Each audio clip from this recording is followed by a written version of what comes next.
untuk subuh itu ditambahkan selain sholat ada bahasa Quran di Quran sendiri. Khusus untuk subuh redaksinya ditambahkan dengan Quran. Apa itu Quran? Halo, apa itu Quran? Kalau tidak tahu cepat katakan wallahu a'lam. Apa itu Quran? Wallahu a'lam. Ada Quran, ada Al-Quran. Ada Quran, ada Al-Quran. Kalau yang disebut Al-Quran itu mutlak firman Allah. Dari mulai Al-Fatihah sampai An-Nas. Ini yang terdapat di dalam mushaf ini, di 2 jilid ini. Ya, itu Al-Quran.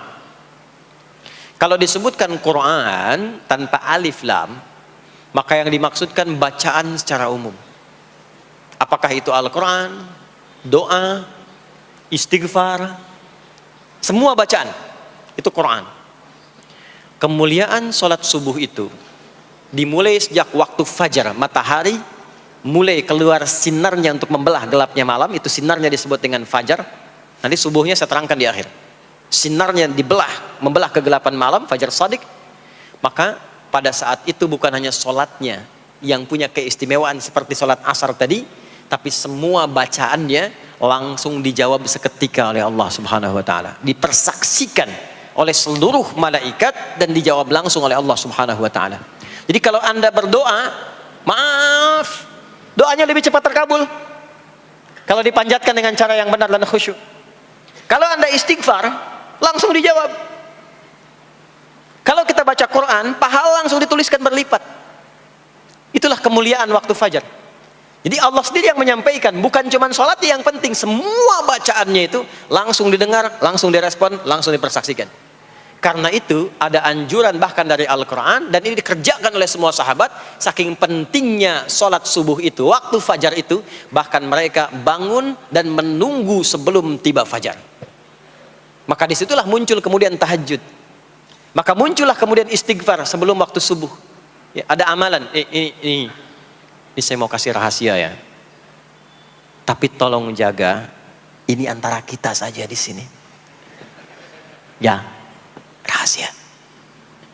Ada waktu sebelum subuh. Cuman 15 sampai 20 menit kurang lebih. Ingat ya, kalau dikonversi sekitar 15 sampai 20 menit waktunya. Namanya waktu sahar. Sahar, jamaknya ashar. Jamak itu karena setiap hari oleh Allah dikasih itu. Sahar, jamaknya ashar. Rahasianya di mana? Bapak Ibu, ini waktu yang paling cepat untuk terkabulnya doa. Anda mau minta apa saja, hadisnya qudsi. Ibadi, kata Allah, hambaku, siapapun yang bermohon sekarang aku kabulkan, yang minta aku berikan. Wa man istaghfara li ghafartu lah. Siapa yang minta ampunan, istighfar, aku ampuni dia sekarang juga. Baik. Bapak Ibu begini, saya tanya nih, kalau ditawarkan minta apa saja diberi. Ya. Terus minta ampun juga diampuni.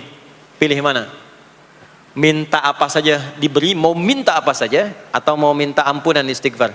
Pilih mana? Jujur aja, kalau ada proyek nilainya 100 miliar, ya, ada utang 1 miliar belum ditutup, terus suruh minta apa saja diberikan. Pilih mana? Minta 100 miliar, potensi dikabulkan, atau minta diampuni dosa? Pilih mana? Pilih salah satu, nggak usah dua-duanya. Oh, ada tawaran dikasih 100 miliar atau diampuni dosa, pilih mana? Ampuni dosa. Pelan banget ya. Kata ibu kalau bisa dua-duanya gitu. Coba, kalau ada rumus begini, Anda disuruh memilih apakah dunia dan seisinya atau memilih ampunan Allah, maka pilih ampunan Allah. Karena nanti ada rahasia yang kedua. Banyak rahasia ini. Ada rahasia istighfar. Istighfar itu kalau sudah menyatu dengan jiwa kita, sudah terbiasa maksudnya. Biasa istighfar, dan jadi karakter. Jadi kebiasaan. Bukan hanya pasca sholat, di mobil istighfar, di kantor masuk istighfar, sudah kebawa, udah refleks itu. Faidah keutamaan untuk orang yang rajin istighfar itu ada dua. Satu, diampuni dosanya oleh Allah, yang cirinya nanti akan dijaga dari maksiat. Ya, bukan maksum, karena maksum itu untuk para nabi. Untuk para nabi dan rasul. Manusia nggak ada yang maksum selain nabi dan rasul. Maksudnya apa? Diberikan petunjuk oleh Allah untuk menjaga diri. Sehingga ketika dosanya diampuni, dia nggak berbuat dosa itu lagi. Mata biasa melihat yang tidak baik, tobat, diampuni dosa mata itu, cirinya adalah mata nggak senang lihat yang nggak baik lagi. Itu dosa mata diampuni, ciri tobat diterima. Maka istighfar itu menggugurkan dosa-dosa dan menjaga kita dari perbuatan salah. Yang kedua, orang yang sudah terbiasa beristighfar, itu doa cepat dikabulkan, bahkan sebelum ia memintanya dan memohonkannya.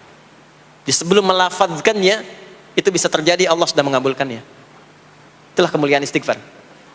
Nah, orang-orang yang istighfar menunggu waktu datangnya fajar, itu mendapatkan kemuliaan langsung dari Allah, sampai dikatakan di Al-Quran, disebutkan sebagai orang-orang yang akan menghuni taman surga yang sekarang sedang beraktivitas di dunia. Itu ada di Quran surah ke-51 ayat 15 sampai 18, yang istighfarnya di ayat 18. Ya, jaminan surganya ayat 15, 16, 17-nya tentang tahajud. Innal muttaqina fi jannatin wa 'uyun akhidhina ma atahum rabbuhum innahum kanu qabla dhalika muhsinin. 17-nya kanu qalilan minal laili ma yahja'un, bahkan nunggu waktu sahar, nunggu subuh, tahajud dulu. Kemudian 18-nya wabil ashari hum yastaghfirun. Istighfar. Sampailah tiba dia waktu fajar subuh. Ya. Itu selesai dia istighfar, dapat kesempatan subuh, sholat dulu 2 rakaat. Itu saking tingginya waktu itu, nilainya kata Nabi melebihi dunia dan seisinya. Melebihi dunia dan seisinya. Masya Allah. Makanya muncul kemudian sabda Nabi, raka'atul fajri khairum minad dunya wa ma fiha. 2 rakaat subuh ini daripada dunia dan seisinya. Itu asalnya di sini. Jadi memang subuh itu masih diperjuangkan. Dan subuh itu generatornya, kalau subuh sudah bisa konsisten, yang lainnya ikut. Subuh itu kalau sudah konsisten, subuh ke masjid, jamaah subuh, jamaah, bangun tahajud, istiqamah, istighfar. Itu kalau subuhnya sudah bagus, yang lainnya ikut. Ya. Makanya ada kaum yang sekarang sangat khawatir jumlah orang Islam kalau sholat subuh itu seperti sholat Jumat. Sangat takut itu. Ya, ada ini viral kisahnya, viral. Saya nggak ceritakan pun Anda bisa dengar. Ya, jadi ada golongan orang Yahudi yang selalu mengamati jamaah sholat subuh umat Islam. Dan dia melihat, ya, ketika mulai ramai, dia mulai katakan, kenapa Anda selalu mengamati itu? Ya, sebab kami lihat kalau jumlah jamaah subuhnya sudah seperti sholat Jumat, itulah kemakmuran, kebangkitan dan kebaikan umat Islam akan tumbuh kembali. Jadi akan berpengaruh kepada yang lainnya. Itulah mudah-mudahan kegiatan perjuangan subuh, ya, ada pejuang subuh baik di Masjid Raya Pondok Indah, di masjid-masjid yang lainnya, memberikan keberkahan kepada kita, dan puncaknya adalah perubahan pada perilaku. Jadi kalau cuma berjuang datang subuh tapi tidak merubah perilaku, ada yang salah dengan itu semua.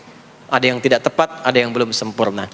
Itu yang bisa kita sampaikan sebagai kajian pembuka kita di kesempatan kali ini. Mudah-mudahan ada manfaat yang bisa kita dapatkan. Kesimpulannya adalah salat adalah inti amalan kita yang bisa merubah alur kehidupan kita dunia dan akhirat. Salat kunci kebahagiaan, salat kunci kesuksesan, salat kunci datangnya rahmat Allah Subhanahu wa taala. 2, Allah meminta kita menunaikan salat 5 kali dalam sehari untuk memudahkan semua urusan kita di setiap waktu dalam sehari itu. Dan yang ketiga, di antara sekian 5 waktu itu ada waktu-waktu yang istimewa, yaitu asar, dan yang paling istimewa adalah subuh ataupun fajar. Mudah-mudahan kita bisa konsisten menunaikan dan menjaga waktu salat itu sampai kita pulang kepada Allah dalam keadaan husnul khatimah. Sementara itu yang disampaikan. Baik, mudah-mudahan ada keberkahan dari apa yang telah disampaikan. Pasti apa yang saya sampaikan pasti ada salah. Pasti ada yang kurang tepat. Pasti ada yang keliru disampaikan. Mohon diingatkan supaya saya koreksi. Tinggalkan yang salahnya, ambil yang benar, yang baik, yang kira-kira bisa diamalkan.